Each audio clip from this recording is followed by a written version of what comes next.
Vietnam and the U.S. upgraded their relationship to a comprehensive. There has been continuous mention of the possibility that Vietnam will purchase modern military equipment, such as the legendary F-16 fighter jets or the globally widely used C-130. However, according to an unwritten rule in international politics, barriers have emerged before anything. As soon as news of these deals spread, underlying issues surfaced.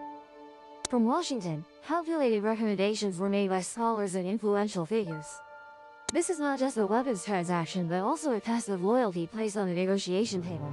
American scholars have warned and recommended to the administration that we need to continue cooperating with Vietnam but must set conditions. Their reason for concern is very clear.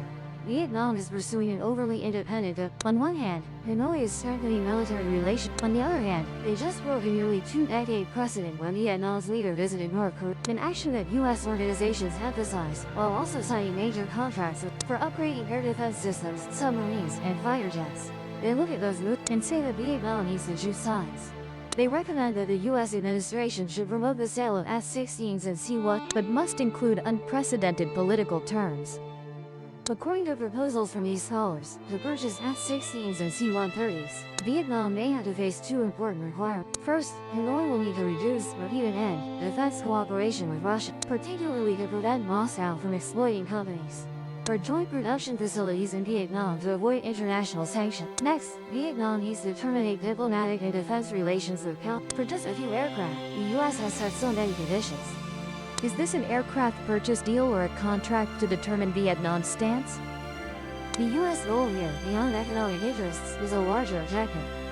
One of geopolitical scale, which is to isolate Russia. Washington wants to use Vietnam as a pawn to isolate Russia internationally, especially in the field of arms exports. Southeast Asia is a traditional market for Russian weapons, and if Vietnam shifts according to U.S. wishes, stopping imports of equipment, it would send a strong message to America's rivals, aiming to weaken Russia's military and logistical influence in the Southeast Asian region, especially in the context of the ongoing conflict in Ukraine. Through Vietnam, Washington wants to convey a strong political message to the entire international community. The U.S. wants to demonstrate that, even amid the Ukraine conflict, sanctions remain effective and cooperation with Russia will come at a cost. As a rising power in Southeast Asia, if Vietnam accepts these conditions, it would be a symbolic success for the policy of it would set a precedent and put pressure on other countries like India, Indonesia, which also have extensive military relations with Russia. Most importantly, the U.S. wants to bind Vietnam to its security, turning defense cooperation into a tool for political. By forcing Vietnam to switch to using standard U.S. weapon systems, Washington creates technological and logistical dependency lasting decades. It ensures that every important future security decision by Vietnam will have to be carefully considered to avoid displeasing the West.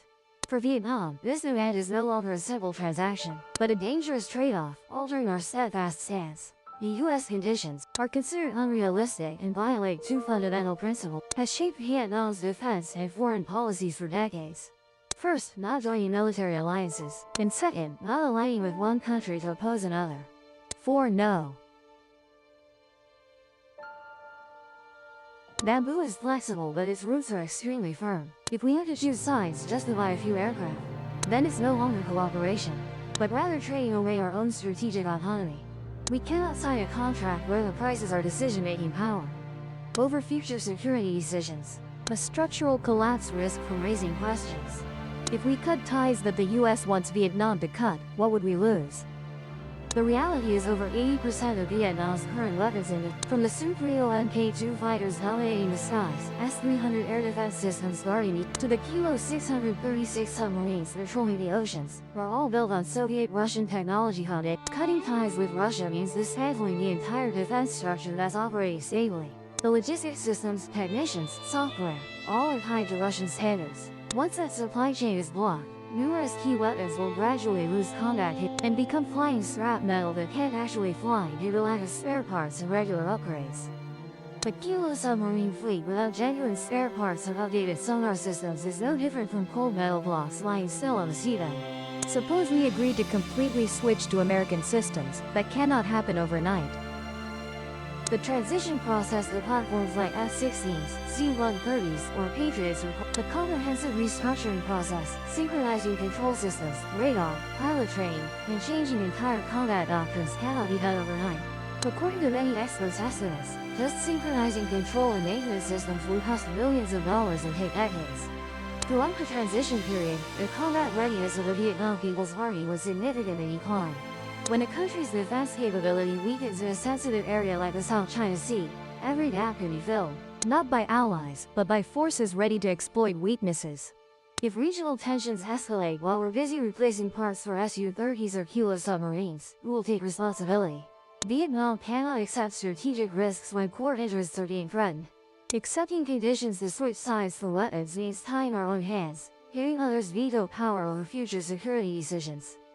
Once accepting conditions, Vietnam would be nothing but a pawn in America's geopolitical chessboard. Every cooperative move with other countries like energy with Russia or major investment projects could be vetoed by Washington under the pretext of threatening U.S. interests. This completely contradicts the bamboo diplomacy philosophy we consistently pursued. Vietnam wants flexibility, integration but not dependence. Trading independence for weapons is an act of stripping away our own political defense. Trading away the entire relationship with Russia just for a few weapons contracts is financially and strategically unreal. Russia is not just a weapons supplier but also a key partner in energy, oil and gas, Vietnam's crucial economic sectors. Cutting this relationship would cause major economic shocks. As Vietnam develops defense technology, Russia remains our maintenance, upgrade, and defense development capability provider for the foreseeable future. The truth is America's imposition of political conditions on weapons deals is a final limit testing move to see how Vietnam will react. They want to know whether Vietnam is willing to trade autonomy for a few high-tech toys. But history has proven Vietnam is not a country easily coerced. The final decision must remain in Hanoi, the only place that understands the price of trade-off. We don't accept anyone, no matter how powerful, redefining our defense policy or future direction. Cutting ties with a long-term strategic partner like Russia for a few short-term contracts is self-weakening behavior. Vietnam has clearly understood that strategic trap and won't step. So, where does Vietnam's true strength lie? It doesn't lie in whether we possess F-16s or Su-35s, but in our autonomy and wisdom to stand firm in a multipolar world. International analysts call this balancing diplomacy, while we call it steadfast bamboo philosophy. Trade trust doesn't. A country that has survived centuries of warfare cannot let itself be bound by terms written in others' offices. Vietnam is in a rare position, being a country that is chosen rather than having to cede.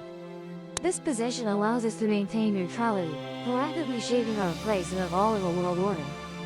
We do not choose sides, but opt for dialogue and cooperation with all well-intentioned partners to jointly develop and maintain stability in the region. Like the journey? Subscribe and join the next expedition.